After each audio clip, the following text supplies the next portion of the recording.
Bienvenue au 13h de ce vendredi 10 décembre 2021. Mesdames et messieurs, bonjour. Voici le sommet du journal. Célébration différée de la Journée internationale des personnes handicapées, Véronique Tonifodé a échangé avec les personnes en situation de handicap en vue de l'amélioration de leurs conditions de vie. Séance d'échange entre la présidente honoraire de l'île Maurice et la communauté universitaire. Au menu des échanges, la question du genre. Et puis en page magazine, on parlera des vertus du petit cola. Voilà pour le sommaire.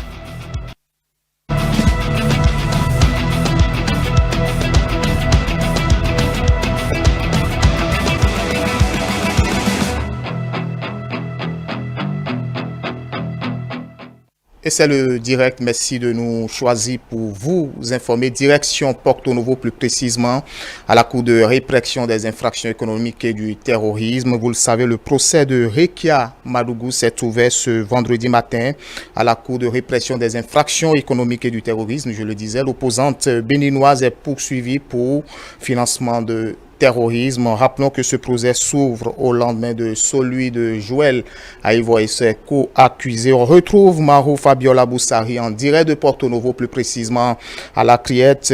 Marou Fabiola Boussari, bonjour. Bonjour à vous Mathieu Bocor, bonjour aux amis téléspectateurs.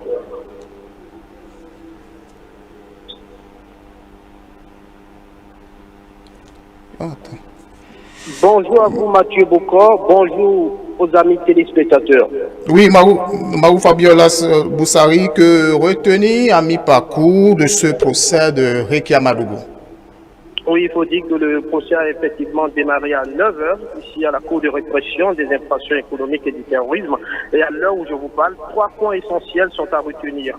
Le premier, c'est qu'à l'ouverture du procès, la défense a fait savoir qu'elle a adressé un courrier au procureur spécial pour entendre 4 témoins. Les 4 sont Achidi Badamassi, Nazet Sado, Maman Sani et Modeste Kérékou.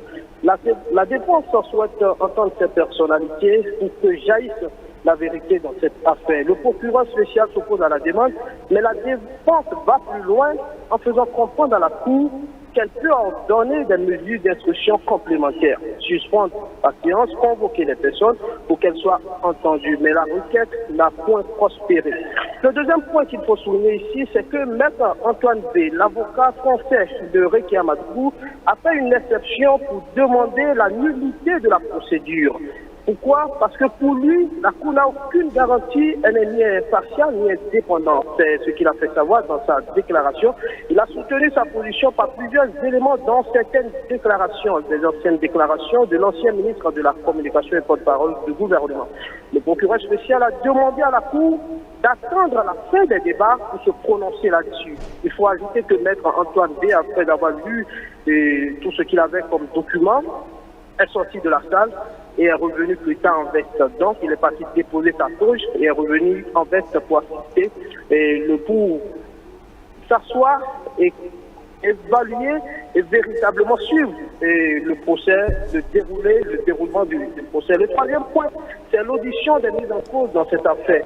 Le premier à déposer Mohamed Moha. Il est poursuivi pour abus de fonction. On lui reproche d'avoir fait fuiter des informations, violant ainsi le secret professionnel. L'agent de la police républicaine nie les faits. Après lui, Bio Amadou Tidjani est passé à la barre. Il est neveu de Bio Draman Tidjani.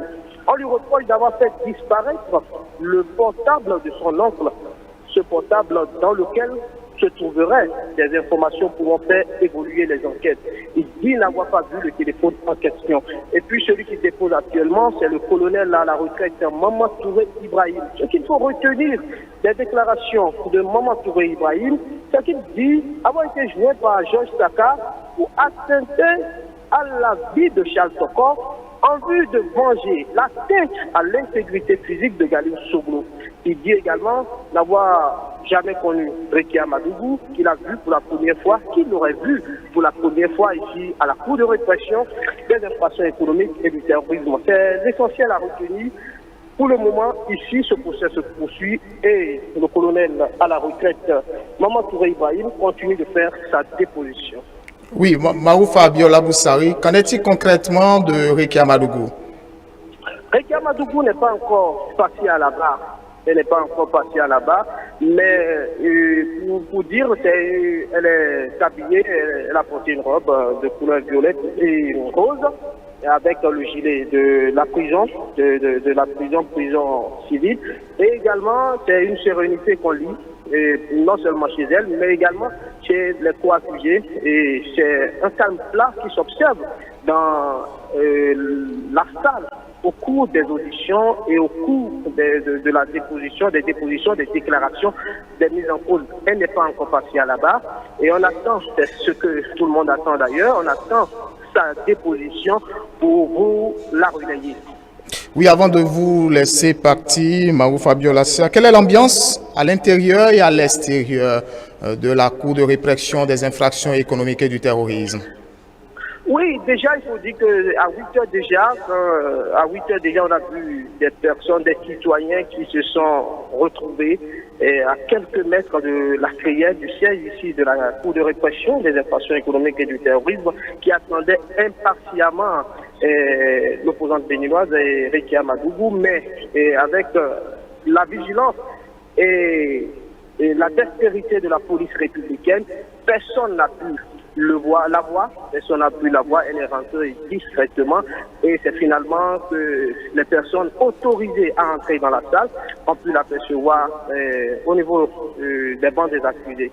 Donc je pense que l'ambiance qui est normale, rien d'extravagant, rien de gênant également et rien véritablement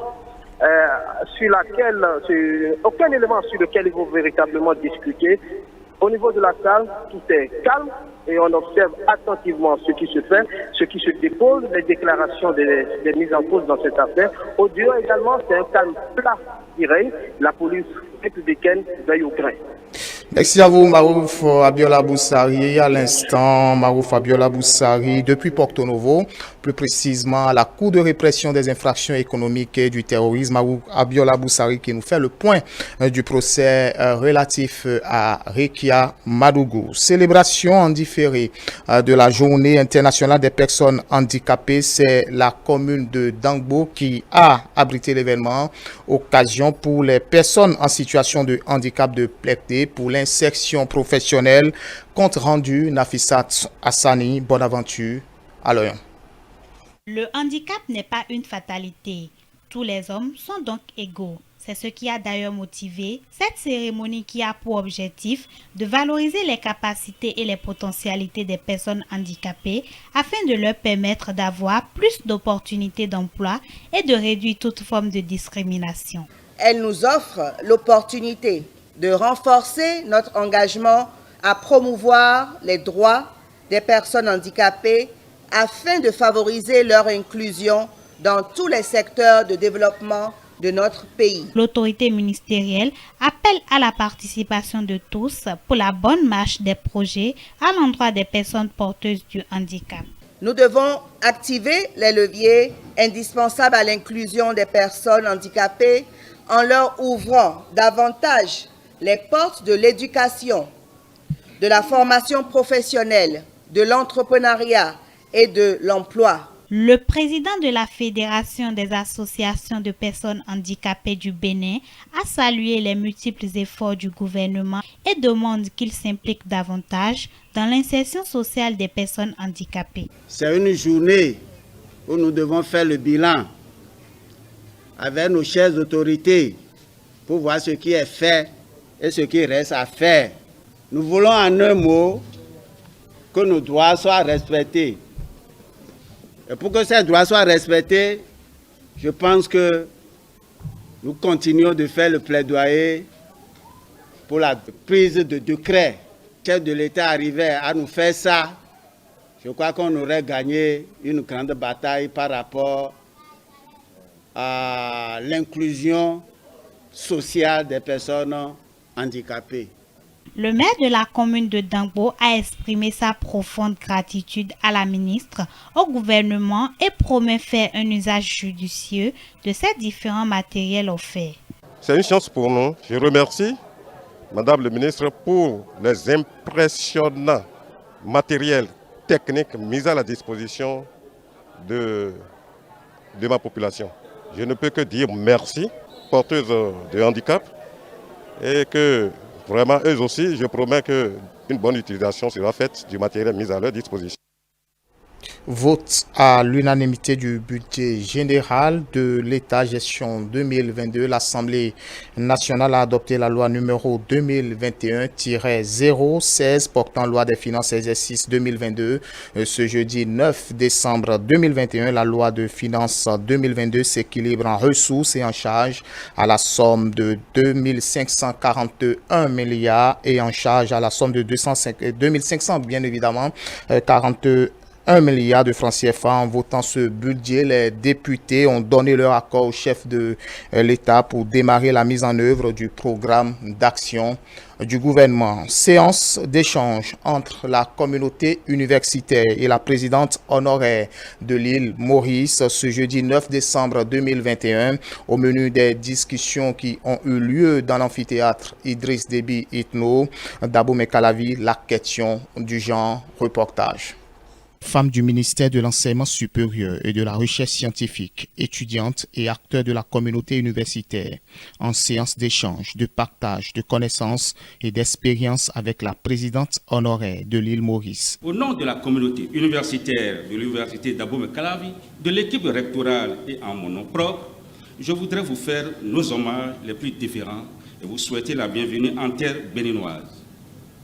Le sol du Bénin que vous foulez depuis désormais quelques jours porte fièrement la mémoire glorieuse et patrimoniale des Amazones du Dahomey. Scientifique et biologiste de renommée internationale, la première femme présidente à l'île Maurice est depuis quelques jours au Bénin dans le but d'échanger avec la communauté universitaire. Au menu des discussions, la question du genre dans les universités. Je voudrais dire que nous sommes soutenus. Les différentes associations sont soutenues dans leur combat et je voudrais faire un clin d'œil ici à notre ministre de tutelle, notre collègue, notre sœur, notre amie, Madame le professeur Éléonore Yahi Ladécan. Elle ne manque aucune opportunité pour nous tendre la main, pour mener des actions, pour nous faire comprendre que non seulement elle est ministre, elle est enseignante, mais elle est femme comme nous et qu'elle comprend bien les situations que nous vivons. Émue de l'accueil chaleureux et de l'engagement de la communauté universitaire dans la recherche scientifique et la place qu'elle donne aux femmes, l'hôte se confie en ces thèmes. Moi je dis qu'il faut faire avec cette jeunesse. Il faut faire avec vous, la jeunesse de demain, mais aussi croyez en vous-même. Faites dans l'excellence, parce que l'excellence ne connaît pas de genre. Et quand vous publiez la qualité, parce que vous serez jugé sur la qualité de votre travail et rien d'autre. Des objets d'art du Bénin ont été offerts à la présidente honoraire de l'île, Maurice, en guise de souvenir, couplé d'une visite de stand. Garcinia Cola, encore appelé petit cola, ou si vous le voulez, appelé en langue fon aroé, reste un fruit très consommé, jeune, vieux, en consomme. Et est souvent utilisé bien évidemment dans la médecine. Quelle est sa vertu et combien peut-on en prendre par jour? Suivez ce magazine. Le petit cola, communément appelé aroé en langue fon et de son nom scientifique Garcinia cola, de plus en plus consommé de nos jours. Aujourd'hui, tout le monde connaît le petit cola et c'est très bon pour la santé de l'homme. Avant, on ne connaissait pas ça. C'est seulement les vieux qui prennent ça avant. Aucun âge n'est exclu dans la consommation. Vieux, jeunes, hommes et femmes y ont pris goût pour plusieurs raisons. Je prends la petite cola parce que ça me fait du bien. Ça me fait du bien au corps si je mange ça. Au moins bon, j'ai un soulagement. Bon. Le matin, si je prends ça, au moins c'est bon.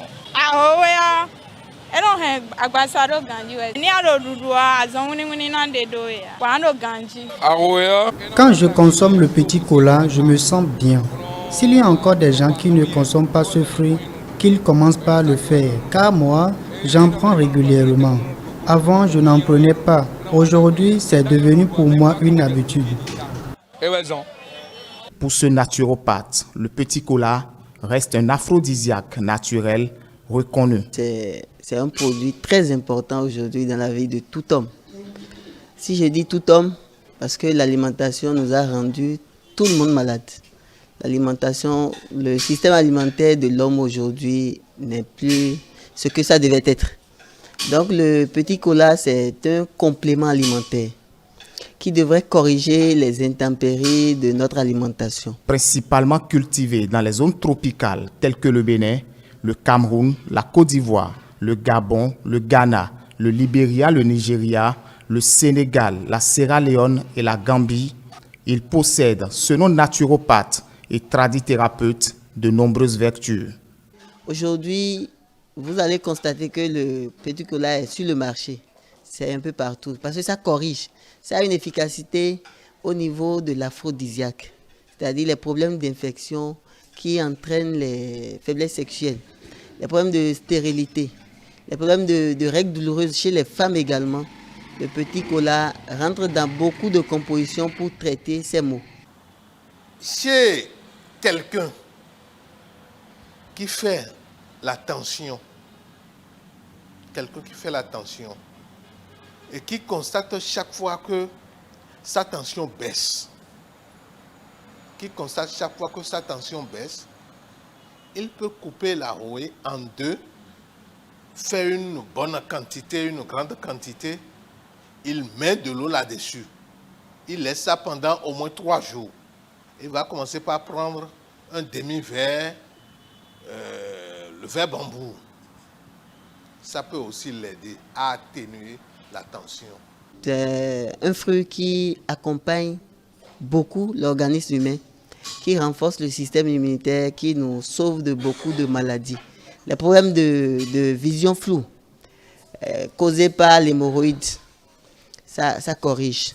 Ça corrige beaucoup de choses. Outre les vertus thérapeutiques, le petit cola semble être un puissant instrument dans le domaine spirituel. Spirituellement également, le petit cola est puissant.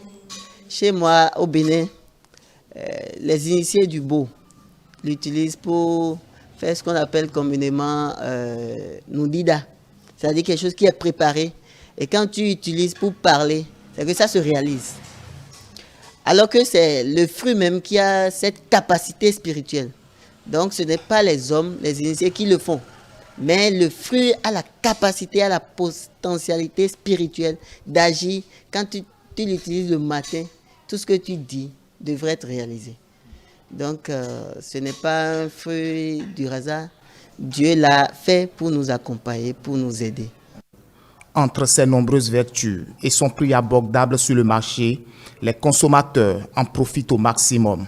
C'est un fruit, on va dire, c'est un fruit qui est tellement adorable maintenant et tout le monde connaît ça. Il faut prendre au moins 2 fois par jour, au moins 2 fois, un matin, un soir. C'est tellement bon et tout le monde aime ça maintenant, petit comme grand, fille comme garçon. Par jour, je consomme 4 à 5 colas parce que quand je les prends, ça purifie mon sang. Même s'il est conseillé de consommer des noix de petit cola, il est du devoir du consommateur d'en prendre avec modération. On a demandé à prendre du petit cola, mais pas en quantité délimitée. Au plus, pour la journée, si vous prenez un petit cola, c'est déjà bon. Si vous prenez un petit cola pour la journée, c'est déjà bon. Ce n'est pas bien de... Comme ça, on dit ça guérit. Il faut prendre en quantité pour que ça cause d'autres problèmes. Ce n'est pas bien. Parce que c'est un fruit vraiment. Mais il faut le prendre de façon modérée pour que ça puisse faire ce que ça doit faire. Au moins un seul arrosé par jour. On ne doit pas exagérer. On ne doit pas normalement exagérer. Oui. Au minimum, ça dit, si c'est trop, c'est 2. Si c'est trop, c'est 2. Mais au moins 1 par jour. Raison pour laquelle, chez moi maintenant, je l'ai en poche. J'en ai pris déjà 1 aujourd'hui. C'est comme ça. Mais la grande question, tout le monde peut-il prendre de petits colas? Mais bien évidemment, ça a des effets secondaires sur certaines catégories d'hommes.